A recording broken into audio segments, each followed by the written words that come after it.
All right, how's it going? My name is Destriat, And I'm Arun Sharma. and this is the Smoking Rubber podcast. So, for our first episode, we're going to be talking about the Acura NSX and the Ford Mustang, and what these cars represent to us and why they're so iconic in their own right. Yeah, two sort of juggernauts, definitive juggernauts of the industry for both the JDM and American markets, sort of both representing sort of flagship staples of both muscle and sports cars. Yeah. Honestly, I do prefer American muscle, but I gotta say, like, the NSX is a beast because I've had a couple of Acuras myself, and I had an ILX, so basically it was based off of the Civic, and it had Civic SI engine, so it had VTEC.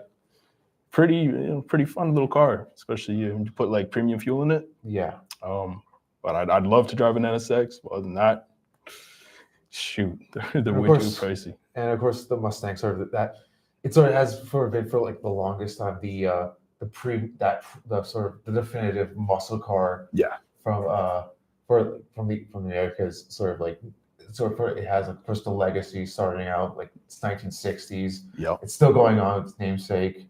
Because the recent one, I believe the GTD. The GTD, yes. Yeah. Yes, of course, with that redesign. Yeah.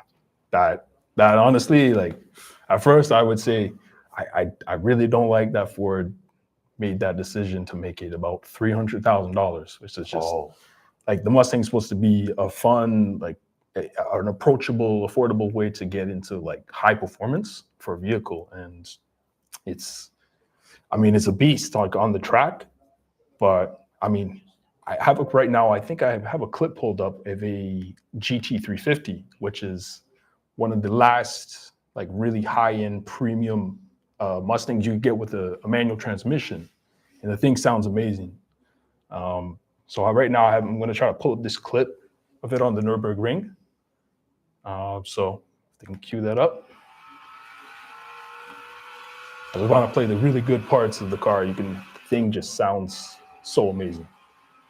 It's got a flat plane crank V8. They called it the Voodoo. I'd skip forward a bit. Let's see.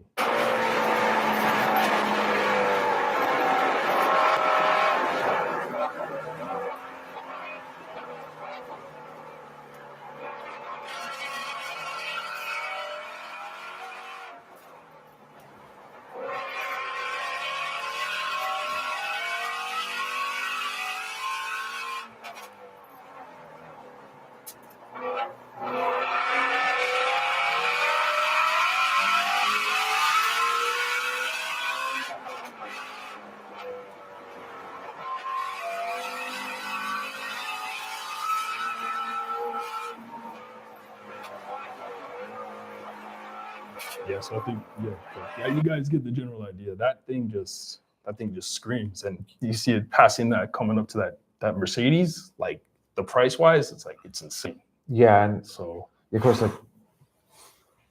newer cars. But personally, I'm more of a classic sort of old school guy. Oh yeah, for sure. Sort of with the NSX, I definitely have some history with the old school. Growing up, I guess my parents, they had an original Gen 1 NSX, pop-up headlights and all. So nice. And of course, growing up, having that interest, learning more about, of course, started out as Honda's sort of flagship supercar, sort of meant to compete with like Ferrari and those stuff, while still being that affordable and reliable sort of Honda design and engineering. Yeah. Of course, it had a 3.5 V6, making about 270 horsepower. And of course, what made it notable, sort of at least with the North American markets, was it was the first sort of Honda to come with VTEC, which nowadays is pretty much a staple with Honda cars, the Civic Type R and such. Yeah. But this sort of introducing that technology was a game changer. Certainly helped with its performance, as well as that it had a all aluminum chassis and build, which was brand new at the time, which allowed it being lightweight, was still having that just solidness for for driving. Yeah. Of course, came of course with a manual and automatic. Growing up, the one I had was in automatic. So, That's cool. but it was still a great experience having. Yeah, no, that for sure. And because from a distance, and someone who doesn't really know cars, you'd think that's a Ferrari, but Yeah. it's a Honda. Well, it's badged here. It's in North America. It's badged as an Acura. Yeah, But that's really cool. From yeah. a Because distance, you wouldn't tell. the design was like it's I'd say it's one of the most probably iconic sports cars out there. Of course, it was mid-engine. Yep. You had the of course pop-ups, Mm. various colorways, or like all famous red, yellow, the white. I think there was the premium at the time was the Acura Type R, and had a white with the red interior. That's probably like one of the cleanest looks I could possibly like you can get for the car. Yeah. No, for sure, man. That's like that. I'm trying to remember the Ferrari, but of that time period, it was faster than the Ferrari. It beat the Ferrari, Yeah. and it even cost less than the Ferrari. That's another thing I find like in common with both the cars. Like they're kind of like sort of underdogs compared to like Lamborghini, Ferrari, McLaren. Yeah, They're underdogs compared. Yeah, these like because both of them, both the NSX and Mustang, they can get expensive for sure, but like Yeah. at general MSRP, general price, these are meant sort of to be marketed towards the average consumer, sort of around that $40,000-$50,000 range. Mm-hmm. Yeah, for sure, man. That's just right now. I'm looking for a clip, trying to find just like a general like idea of, I guess, the driving experience of the original NSX. Yeah. So, does your family still have? Yeah, one? we still have it. I guess right now we go right. We occasionally bring it out for the summertime just to see, I guess sort of just see how it runs, like sort of Yeah. still going on. But it's at the same time, summertime, driving around like sort of late afternoon, evening. It's a great experience. What color is it? It is of course red. Oh, nice. Yeah, Nice. that's sort of how I always imagine an NSX, that nice red on it. Nice, man. Nice. Yeah, man, it's the '90s generation. I gotta say that was probably '90s, '80s. It's probably like sort of peak for like I say like Japanese cars. Yeah, like they got really popular then. Like a lot of racing back in the '70s. Like we didn't know as much, but like in Japan they did a lot of racing with like the GTRs. Yeah. But I think in North America they really captured a lot of the attention of people's. I think that's sort of the racing history of these Japanese manufacturers. I think that did play a big part with the NSX. Of course, Ayrton Senna, famed F1 Indy driver with Honda. Mm-hmm. They pretty much got him on board with the NSX, have him test driving it during the development, and I'm sure that played a massive role when it came to promoting the NSX as this massive, definitive race car for their Acura brand. Yeah, and he gave a lot of his input. Like you can even see the. I'm going to try to look for that, but like you can see him giving input on like what to do, like how to correct it and everything. It's really. That's how you can tell like when they're really taking it serious, when they get professional race car drivers who know their stuff about like what's the best thing to tweak, how to tune the right things. Yeah, and that's Honda really took that to heart, like when they designed this car, and that's why it's one of the best. Their best models. Yeah. Besides, like also the like the Civic Type R, which is obviously much cheaper, but it's iconic as well. It's just for a supercar, it's good to get expertise from someone who's, very professional and racing high degree racing. So, yeah, man, for me, I'd love to. I gotta say, my favorite is probably, I'd say the '67 Mustang GT. Just that iconic. The iconic fastback and just the fastback look. Yeah, like that's what I would try to find a clip right now. Yeah, I think that's sort of one of the most like probably iconic looks for the Mustang. Of course, the flat fastback, that front, the wide flat grill sort of look. Of course, I believe it did also come with a V8. Yep. Yeah, V8, of course. Sorry, just don't mind me. I'm just looking for the clips. Yeah, of course. I think that sort of initial success with the original Yeah. Mustang really helped carry that sort of brand name for Ford and sort of the rest of the generations of Mustang. And like looking at it, certainly was strong, especially when after the second generation Mustang came out. That started to have limitations due to fuel emissions and all that stuff. We don't talk about that one. Yeah, it's a kind of an embarrassment. But then look at today, we have the EcoBoost Mustang, which is a 4-cylinder turbo Mustang, and it's like I couldn't. Give me a Honda. I'm not gonna drive a Mustang with a 4-cylinder unless you really want a Mustang. I just get a Honda SI.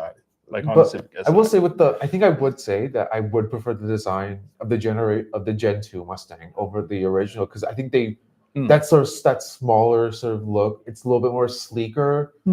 I think it kind of I think when I imagine a Mustang, that's kind of the look I would imagine it for an old school. Are you talking like 72, 73 Mustang, or are you talking like the Fox body? Like no, the 72. Oh, really? Okay. Yeah. Okay. I mean, yeah, everyone's got preferences. That one is like, I get Ford did it so they didn't have to discontinue the Mustang because they wanted to make it more fuel efficient. The famous gas prices of the 1970s. It was the gas crisis. It was insane. But I mean, most cars were like considered land yachts. Yeah. So it was like, it was their sort of attempt to downsize, make things more fuel efficient. Whether that was a success is debatable, but it certainly was an attempt, sort of their attempt.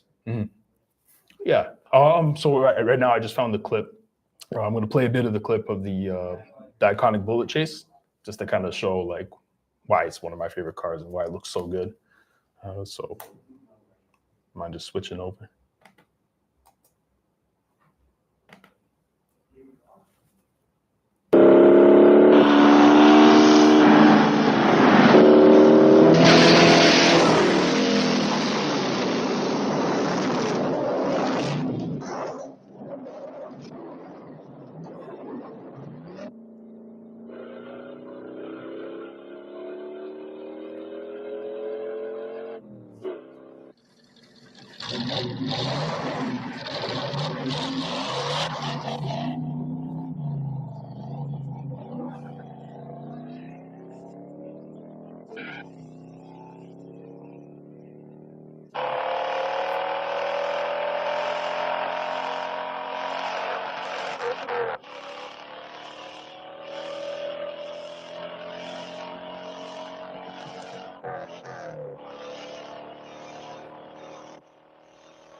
Yeah, sorry, I was getting a little just watching those chases, man. The late 60s, the 70s, the car chases were just insane. It's just looking at those beautiful cars just going down the road. It was again, like there's been like movies, so many iconic sort of vehicles and cars that have been like synonymous with pop culture, and these car chases certainly played a big role with that. Yeah, honestly, like you could tell like that they probably maybe got probably used some stunt drivers. Yeah, But of like course. the limitations they probably had, like they probably just kind of freeballed it. Like you can tell some of those are stunt actors or stunt drivers, but it was like they just went all out. They didn't care. It was just like, okay, take that truck, take that car, do this, do that. It's like compared to today, we mostly get like CGI, Yeah. CGI, or we get like multiple cars, which they still do that to use multiple cars in case one gets wrecked in the filming process. But if it's just like pure unedited, raw, uncut, just car chasing, just full on screeching, tire screeching, it's just smashing the cars up. It's insane that Yeah. it's like just and today's cars are so much safer. Like if you take a modern Mustang, a modern NSX, they probably would crumble very easily. But back then it was like, Yeah, the build, good luck. the builds, the like frame chassis, completely different from sort of today's sort of cars. And so speaking of like that, like thinking of the at least the latest NSX, like as Mhm. even with the name, it feels like it felt back, like I say back then because it's been like almost a decade since it was first announced back in like 2016, 2017. Mhm. But looking at it, it was quite a departure.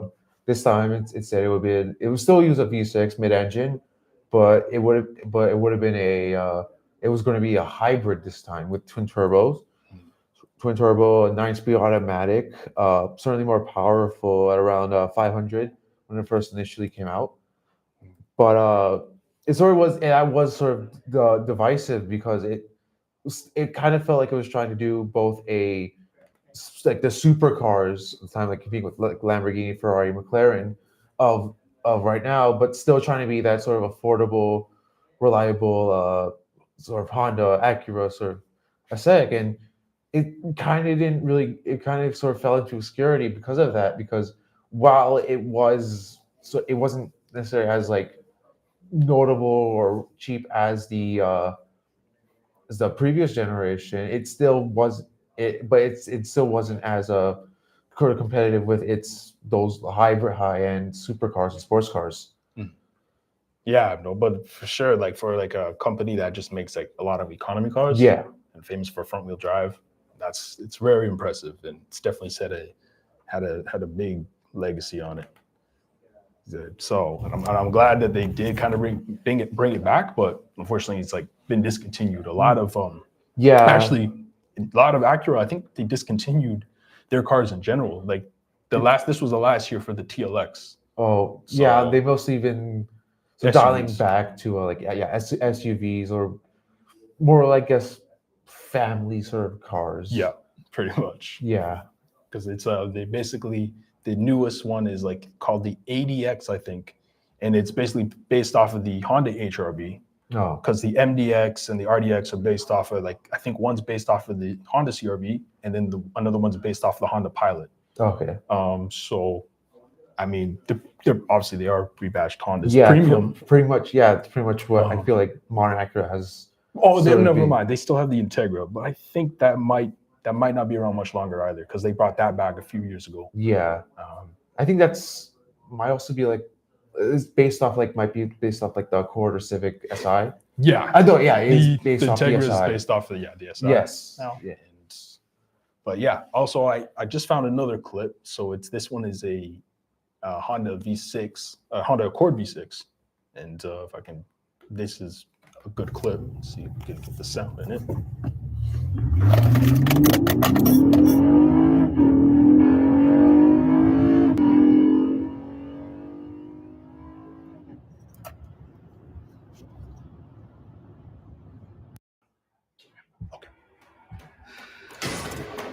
Yeah, so I wanted to play that clip because I also had a These V6 Honda Accord. are the moments which you don't unfortunately see. just totaled. I've learned that greatness isn't built on I don't know if the it's exact built same, in but the it's routine. definitely an and iteration of the Honda, the iconic 3.5 V6 from Honda, Yeah. the J35. So yeah, I just wanted to kind of play that to off with it.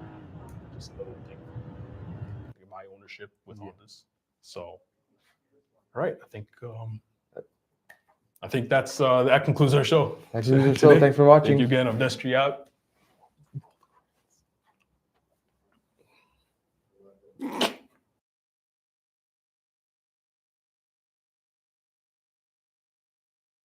Sorry, I'm finding technical difficulty there.